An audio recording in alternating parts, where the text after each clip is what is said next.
UP और उत्तराखंड में प्रचंड जीत के लिए आज बीजेपी हेडक्वार्टर में किया जाएगा पीएम मोदी का सम्मान। तैयारियां हो गई है शुरू। बीजेपी मुख्यालय के कार्यकर्ताओं के साथ जीत का जश्न मनाएंगे मोदी। कार्यकर्ताओं को संबोधित भी करेंगे। मरीजियन होटल से बीजेपी मुख्यालय पैदल ही जाएंगे पीएम। करीब 100 मीटर है ये दूरी। शाम 6 बजे पीएम मोदी के संबोधन के बाद शुरू होगी बीजेपी संसदीय बोर्ड की बैठक। यूपी उत्तराखंड में मुख्यमंत्रियों के नाम पर होगी चर्चा। संसदीय दल की बैठक में आज ही तय हो सकते हैं यूपी और उत्तराखंड के मुख्यमंत्रियों के नाम, लेकिन आज ऐलान नहीं होगा। पीएम के रोड शो के लिए ट्रैफिक में बदलाव किया गया है। विंडसर पैलेस से अशोका रोड का रास्ता बंद कर दिया गया है। यूपी उत्तराखंड में बीजेपी की ऐतिहासिक जीत पर पीएम मोदी का ट्वीट। कहा, जनता का शुक्रिया, ये विकास और सुशासन की जीत है। बीजेपी की जीत पर बोले अमित शाह, नोटबंदी और पीएम मोदी पर लोगों ने जताया भरोसा। कार्यकर्ताओं ने किया शुक्रिया। यूपी उत्तराखंड की जीत पर बिहार के सीएम नीतीश कुमार ने दी बीजेपी को बधाई। नीतीश कुमार ने कहा, नोटबंदी ने गरीबों को सुकून दिया है। इस बात को विपक्ष ने नजरअंदाज किया। वेंकैया नायडू ने जीत को बताया जातिवाद के खिलाफ विजय। यूपी बीजेपी अध्यक्ष केशव प्रसाद मौर्य का बयान, संसदीय बोर्ड तय करेगा मुख्यमंत्री का नाम। यूपी में जीत पर राहुल ने पीएम मोदी को ट्विटर पर दी बधाई। मोदी ने जवाब में लिखा, धन्यवाद, जीता रहे लोकतंत्र। कांग्रेस नेता रणदीप सुरजेवाला का बीजेपी पर निशाना। कहा, कांग्रेस मुक्त भारत का सपना कभी नहीं होगा साकार। बीजेपी की जीत पर उमर अब्दुल्ला का ट्वीट। लिखा, देश में मोदी जैसा कोई दूसरा नेता नहीं है। 2019 भूलकर अब करनी होगी 2024 की तैयारी। शिवसेना ने यूपी में बीजेपी की बड़ी जीत का स्वागत किया। संजय राउत ने कहा कि उम्मीद है कि अब बन जाएगा राम मंदिर। रविशंकर प्रसाद ने यूपी में शानदार प्रदर्शन पर कहा, हमें अपने प्रधानमंत्री पर गर्व है। कार्यकर्ताओं का करते हैं अभिनंदन। यूपी में बीजेपी सरकार की पहली कैबिनेट बैठक की तैयारियां शुरू हो गई है। संगठन से मांगे गए मुद्दे, कर्ज माफी का मुद्दा टॉप पर है।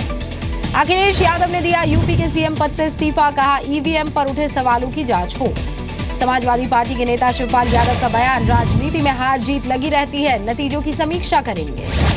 लखनऊ में अखिलेश यादव ने की पार्टी नेताओं के साथ बैठक। आगे की स्ट्रैटेजी पर चर्चा हुई। अखिलेश और समाजवादी पार्टी के नेताओं की बैठक के बीच मुलायम सिंह यादव भी पहुंचे। अखिलेश और मुलायम ने अलग से की बातचीत भी। पूर्व सीएम अखिलेश यादव ने मानी हार। कहा, कांग्रेस से गठबंधन का नहीं है अफसोस। यूपी में सबसे बड़ी हार के बाद मायावती का आरोप, ईवीएम में धांधली करके चुनाव जीती है बीजेपी। लालू यादव का बयान, ईवीएम पर मायावती के आरोपों की जांच होनी चाहिए। वोटों का ध्रुवीकरण कर बीजेपी ने हासिल की है जीत। हार से बौखलाई कांग्रेस ने भी ईवीएम पर मायावती के आरोपों का किया समर्थन। मीम अफजल ने कहा, चुनाव जीतने के लिए बीजेपी ने ध्रुवीकरण का सहारा लिया। ईवीएम पर मायावती के बयान का हरीश रावत ने भी किया समर्थन। कहा, चुनाव आयोग गंभीरता से ले मामला। समाजवादी पार्टी की हार से आजम खान की आंखों में आंसू आए, लेकिन तेवर अब भी कायम है। एक चुनाव अधिकारी को दी कार्रवाई की धमकी। बीजेपी नेता योगी आदित्यनाथ ने मायावती के आरोपों को हास्यास्पद बताया। कहा, ईवीएम से छेड़छाड़ होती तो समाजवादी पार्टी की जीत होती। कांग्रेस ने भी किया मायावती के आरोपों का समर्थन। गुलाम नबी आजाद बोले, चुनाव आयोग को लेना चाहिए संज्ञान। चुनाव आयोग ने ईवीएम में गड़बड़ी के आरोपों को खारिज किया। मायावती की चिट्ठी के जवाब में कहा, आपकी मांग जायज नहीं है। बीजेपी नेता दयाशंकर सिंह का निलंबन वापस ले लिया गया है। मायावती को अपशब्द बोलने के आरोप में पार्टी ने कार्रवाई की थी इन पर। निलंबन रद्द होने के बाद बीजेपी नेता दयाशंकर सिंह का बयान, हमेशा पार्टी के लिए काम करता रहा। दयाशंकर का निलंबन रद्द करने पर बीजेपी का बयान। विजय बहादुर पाठक ने कहा, दयाशंकर लगातार पार्टी के लिए काम करते रहे। यूपी में इस्तीफों का दौर शुरू हो गया है। मशहूर कवि गोपाल दास नीरज ने भाषा संस्थान और फिल्म विकास परिषद का पद छोड़ा। गोवा बीजेपी के नेताओं ने की मनोहर पर्रिकर को विधायक दल का नेता बनाने की मांग। पार्टी अध्यक्ष को लिखा पत्र। महाराष्ट्रवादी गोमांतक पार्टी और गोवा फॉरवर्ड ब्लॉक ने किया शर्तों के साथ समर्थन का ऐलान। कहा, पर्रिकर को सीएम बनाओ तभी देंगे समर्थन। नतीजों के बाद गोवा में हुई कांग्रेस की बैठक। नतीजों पर समीक्षा की गई। गोवा में 13 सीटें जीतकर बीजेपी आज पेश करेगी सरकार बनाने का दावा। गोवा फॉरवर्ड और महाराष्ट्र गोमांतक पार्टी भी साथ हो सकती है। गोवा में सबसे ज्यादा हुआ नोटा का इस्तेमाल। 1% से ज्यादा वोटर्स ने दबाया नेताओं को रिजेक्ट करने वाला बटन। कैप्टन अमरिंदर ने कहा, नशे की प्रॉब्लम से निपटने के लिए मनोचिकित्सकों की जरूरत है। शिक्षा और सेहत पर सबसे ज्यादा ध्यान दिया जाए। कैप्टन अमरिंदर ने कहा कि पीएम मोदी ने फोन पर बधाई दी। कहा, विकास के लिए हर मदद देंगे। पंजाब कांग्रेस के विधायक दल की बैठक आज है। कैप्टन अमरिंदर सिंह को चुना जा सकता है विधायक दल का नेता। चंडीगढ़ में हुई अकाली दल की बैठक। नतीजों पर हुई चर्चा। जम्मू कश्मीर में पाकिस्तान ने फिर किया सीज फायर का उल्लंघन। कृष्णा घाटी में फायरिंग की। भारत ने भी दिया मुंहतोड़ जवाब। दक्षिणी कश्मीर के पुलवामा में सीआरपीएफ कैंप पर आतंकी हमला हुआ। जवानों की जवाबी कार्रवाई से भागने को मजबूर हुए आतंकी। भारतीय सीमा में म्यांमार की सैन्य टुकड़ी के घुसने का विरोध। मणिपुर में ग्रामीणों ने किया प्रदर्शन। यूपी के झांसी में बीजेपी कार्यकर्ता की गोली मारकर हत्या। समाजवादी पार्टी के समर्थकों पर आरोप। पुलिस ने जमीन विवाद का मामला बताया। सुकमा में सीआरपीएफ जवानों पर नक्सलियों ने दागे थे देसी मोर्टार। आईईडी वाले तीर और धनुष का भी इस्तेमाल किया गया था।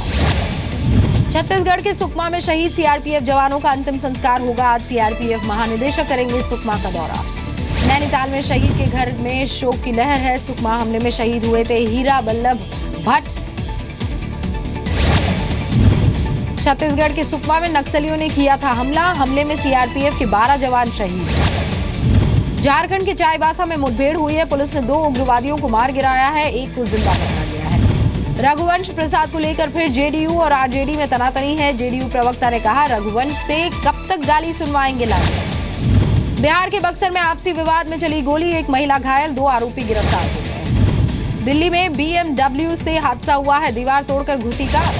हादसे में 4 लोग घायल हो गए हैं, ड्राइवर हिरासत में ले लिया गया है। उधर होशंगाबाद जिले के पवारखेड़ा रेत खदान पर खनन माफिया के बीच गैंगवॉर हुआ है। खदान पर गाड़ी लोड करने को लेकर हुआ था विवाद। 2 दिन पहले भी एक युवक को मारी गई थी गोली। मामले में केस दर्ज नहीं हुआ है। पटना में ट्रक और ऑटो की भिड़ंत हुई। हादसे में एक की मौत हो गई है, 6 लोग घायल हैं। नाराज लोगों ने ट्रक को फूंका। महाराष्ट्र के नासिक में मुंबई हाईवे पर सड़क हादसा हुआ है। मरम्मत के लिए खड़े ट्रक को पीछे से दूसरे ट्रक ने टक्कर मारी, 2 की मौत हो गई। कलकत्ता हाईकोर्ट के जज सीएस कर्णन ने कहा, 31 मार्च को नहीं हाजिर होंगे सुप्रीम कोर्ट की संविधान पीठ के सामने। हमीरपुर के आबकारी विभाग और पुलिस को एक बड़ी कामयाबी हाथ लगी है। मुखबिर से सूचना मिलने पर होली में बड़ी तादाद में इस्तेमाल होने वाली देसी और विदेशी शराब का एक बड़ा कारखाना चल रहा था। पुलिस ने छापामारी करके अपने कब्जे में ली देसी शराब। उधर जमीन विवाद में झारखंड के गिरिडीह में मारपीट हुई है, महिला समेत 3 लोग घायल हुए। राजस्थान के भीलवाड़ा में कच्चे मकान की दीवार ढह गई है, 8 लोग मलबे में दबे हैं। मकान से सटे एक कॉम्प्लेक्स का चल रहा था निर्माण। राजस्थान के उदयपुर में एक सड़क हादसा हुआ, कार ने बाइक को टक्कर मारी, दंपत्ति की मौत हो गई। कैलाश सत्यार्थी के नोबेल पुरस्कार का सर्टिफिकेट मिल गया है। दिल्ली में संगम विहार के जंगलों से बरामद हुआ। 6 फरवरी को घर में चोरी भी हुई। राजस्थान के बाड़मेर में शराब से भरा ट्रक पकड़ा गया है। आलू के बोरों के बीच छिपाई गई थी 900 कार्टन अवैध शराब। राजस्थान के कोटपुतली में 20 क्विंटल मिलावटी केक और मावा बरामद हुआ है। गाड़ी के ड्राइवर से पूछताछ। जयपुर के सेंट एंड्रयूज चर्च के 100 साल पूरे होने पर प्रोग्राम का आयोजन किया गया। दूसरे दिन प्रतीक चिन्ह का अनावरण भी किया गया। शनिवार को बीकानेर पहुंचे केंद्रीय वित्त राज्य मंत्री अर्जुन राम मेघवाल। ग्रामीण बैंक की शाखा के उद्घाटन। गुजरात के वलसाड़ में टायर फैक्ट्री में भयंकर आग लग गई। फायर ब्रिगेड की 18 गाड़ियों की मदद से काबू पाया गया। शिमला में भारी बर्फबारी हो रही है। नेवार वैली में सफेद चादर बर्फ की। गुजरात के अमरेली में कुएं में गिरे शेर को बचा लिया गया है। घंटों की मशक्कत के बाद वन विभाग की टीम को मिली कामयाबी। मध्य प्रदेश के नरसिंहपुर में हॉस्पिटल कैंपस में मिला नवजात का सिर कटा शव। अंधविश्वास में हत्या की आशंका। इलाहाबाद में 5वीं क्लास की छात्रा का मर्डर। रेप में नाकाम रहने पर धारदार हथियार से ली जान। महाराष्ट्र के नासिक में फर्जी आईपीएस गिरफ्तार हुआ है। खुद को पीएमसी ऑफिस का ऑफिसर बताकर करता था धोखाधड़ी। छत्तीसगढ़ के पेंड्रा में नौकरी दिलाने के नाम पर ठगी की खबर आई है। सरोज नाम की एक लड़की ने ऐंठे 1 लाख रुपए। यूपी के बागपत में बाइक सवार पर सरेआम फायरिंग हुई। 2 गोली लगने पर अस्पताल में कराया गया भर्ती।